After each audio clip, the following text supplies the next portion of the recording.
અમદાવાદમાં air ઇન્ડિયાનું plane crash. પૂર્વ CM વિજય રૂપાણીનું નિધન. 242 પેસેન્જર સવાર હતા. 150થી વધુના મોત. મોદી શાહ અમદાવાદ આવવા રવાના. અમદાવાદ શહેરના મેઘાણીનગર આઈજીપી કમ્પાઉન્ડમાં 171 Air India Boeing plane crash થયું છે. આ પ્લેન 1:38 વાગે ટેકઓફ થયું અને 1:40 વાગે ક્રેશ થઈને આ પ્લેન બિલ્ડિંગમાં અથડાયું હતું. આ પ્લેનમાં 200 જેટલા પેસેન્જર અને કાર્ગો પણ હતા. ફાયર અને પોલીસને મેસેજ મળ્યો, જેના પગલે તેઓ ઘટના સ્થળે જવા રવાના થયા છે. આ દુર્ઘટનાના પગલે તમામ રસ્તાઓ બંધ કરી દેવામાં આવ્યા છે.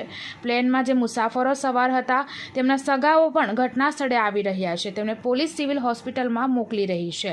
પ્લેનમાં 217 મુસાફરો પુખ્ય વયના હતા તો 11 બાળકો હતા અને 2 નવજાત શિશુ હતા, જ્યારે 169 ભારતીયો, 53 બ્રિટિશરો અને 1 કેનેડિયન અને 7 પોર્ટુગલ નાગરિકો સવાર હતા.